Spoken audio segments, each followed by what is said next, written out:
ಈ ಒಂದು ಕೆರೆಯನ್ನು ಬಂದು ಭಾರತೀಯರು ಮತ್ತು ನೇಪಾಳಿಯರು ಇಬ್ಬರು ಕೂಡ ಸರಿಸಮಾನವಾಗಿ ಬಳಸ್ಕೊಂಡು ಅವರು ಕೂಡ ಒಂದು ಆರ್ಥಿಕವಾಗಿರ್ಬೋದು ಅಥವಾ ಸಾಮಾಜಿಕವಾಗಿ ಅಭಿವೃದ್ಧಿ ಹೊಂದೋದಕ್ಕೆ ಕೂಡ ಕಾರಣವಾಗಿದೆ.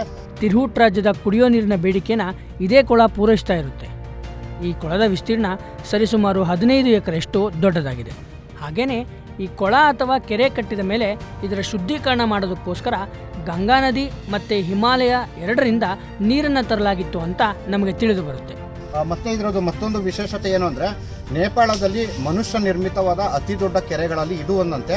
ಅದನ್ನು ನಮ್ಮ ಕನ್ನಡಿಗರು ಕಟ್ಟಿದ್ದು ಅನ್ನೋದಕ್ಕೆ ನಾವು ತುಂಬ ಹೆಮ್ಮೆ ಪಟ್ಕೋಬೇಕು. ಯಾಕೆಂದರೆ ಎಲ್ಲೋ ದೂರದಲ್ಲಿದ್ದಂಥ ನಮ್ಮ ಕನ್ನಡಿಗರು ಕರ್ನಾಟಕದಿಂದ ನೇಪಾಳವರೆಗೂ ಬಂದು ಇಂಥ ಒಂದು ದೊಡ್ಡ ಕೆರೆಯನ್ನು ನಿರ್ಮಾಣ ಮಾಡಿ ಈ ಸ್ಥಳೀಯರಿಗೆ ಅನುಕೂಲ ಮಾಡಿಕೊಟ್ಟಿರೋದು ಕನ್ನಡಿಗರು ನಿಜವಾಗ್ಲೂ ಹೆಮ್ಮೆ ಪಡಬೇಕಾಗಿರೋಂಥ ವಿಷಯ ಸರ್.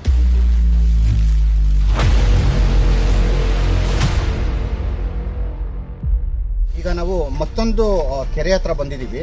ಕೆರೆಯ ಹೆಸರೇನು ಅಂದರೆ ಝರೋಕರ್ ಅಂತ ಇಲ್ಲಿ ಸ್ಥಳೀಯವಾಗಿ ಕರೀತಾರೆ.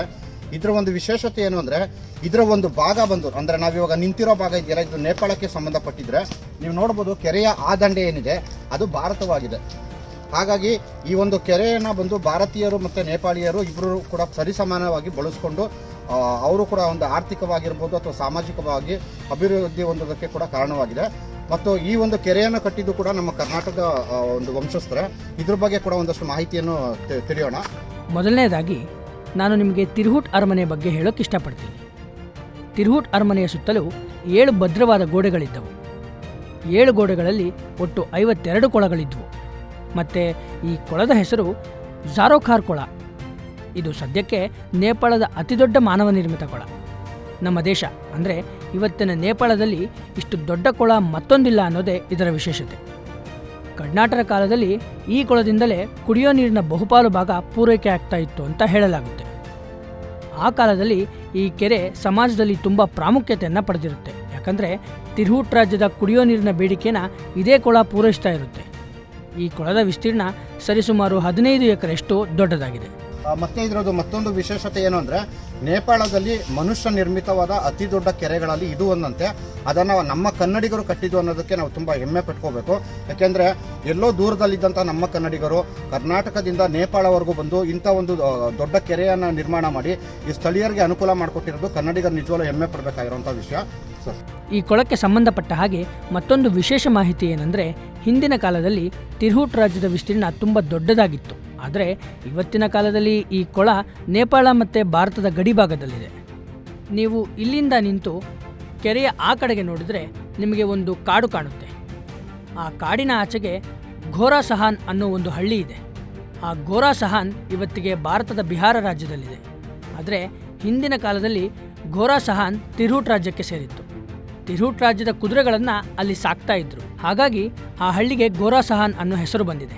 ಈ ಕೊಳದ ಮೂಲ ಹೆಸರು ದೇವ್ತಲ್ ಫೋಕ್ರಿ. ಆದರೆ ಸದ್ಯಕ್ಕೆ ಈ ಕೊಳವನ್ನು ಝಾರೋಖಾರ್ ಫೋಕ್ರಿ ಅಂತ ಕರೀತಾರೆ. ಹಾಗೆಯೇ ಈ ಕೊಳ ಅಥವಾ ಕೆರೆ ಕಟ್ಟಿದ ಮೇಲೆ ಇದರ ಶುದ್ಧೀಕರಣ ಮಾಡೋದಕ್ಕೋಸ್ಕರ ಗಂಗಾ ನದಿ ಮತ್ತು ಹಿಮಾಲಯ ಎರಡರಿಂದ ನೀರನ್ನು ತರಲಾಗಿತ್ತು ಅಂತ ನಮಗೆ ತಿಳಿದು ಬರುತ್ತೆ. ಸೊ ಇದರ ಒಂದು ನಿಜವಾದ ಹೆಸರು ಬಂದು ದೇವ್ತಾಲ್ ಅಂತ ಕೂಡ ಕರೀತಿದ್ರಂತೆ. ಮತ್ತು ಇಲ್ಲೇ ಸ್ವಲ್ಪ ದೂರದಲ್ಲಿ ಅಂದರೆ ಇದೆಲ್ಲ ಬಂದು ತಿರ್ಹತ್ ಅನ್ನೋ ಒಂದು ಪ್ರದೇಶದ ಒಂದು ಭಾಗದಲ್ಲೇ ಬರ್ತದೆ. ತಿರ್ಹತ್ ಅಂದರೆ ಇನ್ಯಾವುದೂ ಅಲ್ಲ, ಈ ಒಂದು ಮಿತಿಲೆಗೆ ಇರುವಂಥ ಮತ್ತೊಂದು ಹೆಸರು ಕೂಡ ಹೌದು. ಈ ಕೆರೆಗೆ ನೀರಿನ ಮೂಲ ಅಂದರೆ ಅಂತರ್ಜಲ. ಈ ಕೆರೆ ಯಾವತ್ತೂ ಬತ್ತಿಲ್ಲ. ಈ ಕೆರೆ ಸಂಪೂರ್ಣವಾಗಿ ಅಂತರ್ಜಲದಿಂದಲೇ ತುಂಬುತ್ತೆ. ಮತ್ತು ಸುತ್ತಮುತ್ತಲೂ ಯಾವುದೇ ನದಿ ಇಲ್ಲ. ಕರ್ನಾಟಕ ವೀರರ ಭೂಮಿ.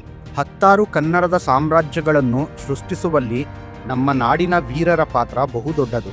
ಭಾರತದಲ್ಲಿ ಸಿಕ್ಕ ಸಿಂಹಪಾಲು ವೀರಗಲ್ಲುಗಳನ್ನು ಹಾಕಿಸಿದ್ದು ಕನ್ನಡದ ಅರಸುಮನೆತನಗಳಿಂದ ಅನ್ನೋದು ಪ್ರತಿಯೊಬ್ಬ ಕನ್ನಡಿಗನಿಗೆ ಹೆಮ್ಮೆಯ ಸಂಗತಿ. ಹಾಗೆ ಈ ಟಿ ಶರ್ಟ್ನಲ್ಲಿ ಕಂಡುಬರುವ ವೀರ ಒಬ್ಬ ಕಾಲ್ಪನಿಕ ವ್ಯಕ್ತಿಯಾಗಿರದೆ ಹಿಂದೆ ಸೆವುಣರು ಹಾಗೂ ಹೊಯ್ಸಳರಿಗೆ ಆದ ಕಾದಾಟದಲ್ಲಿ ಇಂದಿನ ಶಿವಮೊಗ್ಗ ಜಿಲ್ಲೆಯ ಶಿಕಾರಿಪುರ ತಾಲೂಕಿನ ಬಳ್ಳಿಗಾವಿಯಲ್ಲಿ ನಾಡಿಗಾಗಿ ಆದ ಹೋರಾಟದಲ್ಲಿ ಮಡಿದು ಇಂದಿನ ಕೇದಾರೇಶ್ವರ ಗುಡಿಯಲ್ಲಿನ ವೀರಗಲ್ಲಿನಲ್ಲಿ ಅಜರಾಮರನಾಗಿದ್ದಾನೆ ಹಾಗೂ ನಾಡಿನ ವೀರ ಪರಂಪರೆಗೆ ಸಾಕ್ಷಿಯಾಗಿ ನಿಂತಿದ್ದಾನೆ. ಕನ್ನಡಿಗರನ್ನು ಕೆಣಕಿ ಉಳಿದವರಿಲ್ಲ ಎನ್ನುವ ಅಡಿಬರಹದೊಂದಿಗೆ ಮೂಡಿಬಂದ ಈ ವಿನ್ಯಾಸ ಅಖಂಡ ಕರ್ನಾಟಕದ ಎಲ್ಲಾ ಕನ್ನಡಿಗರಿಗೆ ತಮ್ಮ ವೀರ ಪರಂಪರೆಯನ್ನು ಮತ್ತೊಮ್ಮೆ ನೆನಪಿಸುವ ಸಲುವಾಗಿ ಮಾಡಲಾಗಿದೆ. ನಾಡು ನುಡಿಯ ಇತಿಹಾಸ ಸಂಸ್ಕೃತಿಯನ್ನು ಎತ್ತಿರಿಯುವ ಇಂಥ ಟಿ ಶರ್ಟ್ ಅನ್ನು ಧರಿಸೋಣ. ಕನ್ನಡದ ಹಿರಿಮೆಯನ್ನು ಜಗತ್ತಿಗೆ ಸಾರೋಣ. ಕನ್ನಡ ನಾಡು ನುಡಿ ಕನ್ನಡಿಗರ ಭವ್ಯ ಸ್ಥಳೀಯ ಇತಿಹಾಸ, ಸಂಸ್ಕೃತಿ, ವಾಸ್ತುಶೈಲಿ ಮುಂತಾದ ವಿಷಯಗಳನ್ನು ವಿಡಿಯೋಗಳ ಮೂಲಕ ದಾಖಲಿಸುವ ನಮ್ಮ ಪ್ರಯತ್ನಕ್ಕೆ ನೆರವಾಗಿ.